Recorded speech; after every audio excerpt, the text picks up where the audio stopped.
ايه اللي يجبر انسان انه يفضل يعيش محبوس رغم ان الباب مفتوح؟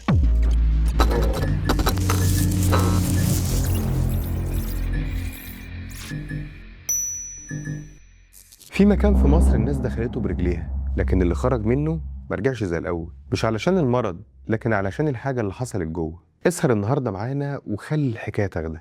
تعالى نرجع شويه من سنه ولا اتنين. احنا راجعين لزمن كان فيه مرض كان كفيل انه ينهي حياه اي بني ادم، الجذام.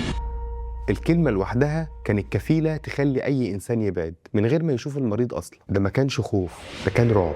الناس ما كانتش شايفة إن ده مجرد مرض، ده لعنة. الجسم بيتاكل والأطراف بتضيع والملامح بتختفي واحدة واحدة. وفي وسط كل ده كان في سؤال محدش عارف يجاوب: هو المرض ده بيعمل كده ليه؟ مفيش تفسير واضح ومفيش علاج، وللأسف مفيش أمل. فكان الحل بسيط جدا، أو على الأقل من وجهة نظرهم إنه بسيط: احنا نعزله. سنة 1933 اتخذ قرار شكله طبي لكن أثره كان أعمق من كده بكتير. تم إنشاء مكان بعيد عن كل حاجة في قلب الصحراء، أبو زعبة. مكان صحراوي وبعيد عن كل العالم، واسمه مستعمرة الجذام.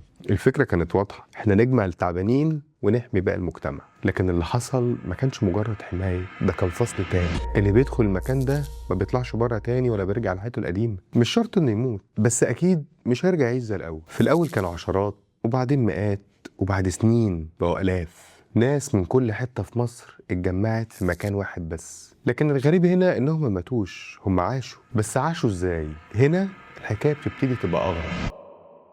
ناس مرفوضة من العالم قررت تبني عالمها بنفسها. زرعوا الأرض، ربوا مواشي، فتحوا ورش نجارة وخياطة وحدادة. كل حاجة كانوا بيعملوها بإيدهم، حتى الفلوس كان لها دور جوه المستعمرة. كأنك قدام دولة صغيرة، بس الفرق إن سكانها ما اختاروش إن هم يكونوا فيها. رغم كل ده الناس جوه المستعمرة حبت واتجوزت وخلفت. خلفت. انت مستغرب ليه؟ في اطفال اتولدت جوه العالم ده وما شافوش اللي بره. لكن نيجي للقرار الغريب اللي اتاخد بقسوة قلب. الأطفال دي اتاخدت من أهلها وقرروا إن هم يبعدوهم عنه ويتبعتوا لدور رعاية علشان يحموهم. بس السؤال هنا: هو ده كان حماية ولا نوع تاني من العزل؟ وفي وسط كل الآلام دي كان في ناس لسه بتختار إنها تدخل المكان ده بمزاجها.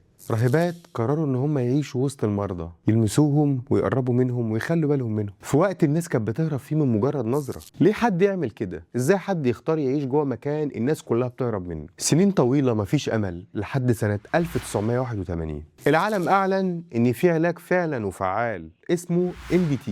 3 أدوية قدروا يوقفوا المرض. الجذام بقى ليه نهاية اهو. وفي 1994 تم القضاء عليه كمشكلة صحية في مصر. يعني المشكلة اتحلت اهي، صح؟ انت مستني مني طبعا ان انا اقول لك صح؟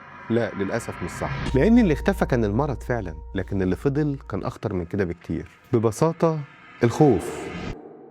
اللي خرجوا رجعوا تاني. الناس اتعالجت، ما بقتش معدية، لكن لما خرجوا للمجتمع المجتمع رفضهم. بيوتهم راحت وشغلهم اختفى، والناس لسه خايفة منهم. فتحصل حاجة غريبة جدا: الناس دي ترجع المستعمرة بإرادتها. انت مستغرب ليه؟ بإرادتها. ليه حد يرجع للسجن اللي كان فيه؟ السؤال ده أخطر سؤال في الحكاية. ليه إنسان يختار يعيش محبوس؟ الإجابة مش في المكان، كانت بره المكان. والسنين عدت والأعداد قلت من آلاف لبضع مئات. ناس كبيرة في السن عايشين في نفس المكان اللي دخلوه من عشرات السنين. المستعمرة بقت شبه منسية، معتمدة دايما على المساعدات والرعاية البسيطة، والناس بره عايشة من غيرهم عادي. دلوقتي المكان بيموت، مش فجأة لأ، لكن ببطء. كل سنة عدد أقل، لحد ما في يوم آخر واحد هيختفي. وساعتها المكان ده هيبقى متحف ولا ذكرى ولا أي حاجة تانية محدش عايز يفتكرها. بس خليني هنا أسألك سؤال: هل المشكلة كانت المرض ولا نظرتنا احنا للي عنده المرض؟ والسؤال التاني: هل لو ظهر مرض تاني بنفس الغموض ونفس الخوف، هل هنتصرف بشكل مختلف ولا العادي هنبني مستعمرة جديدة؟ القصة دي ما كانتش عن الجذام بس،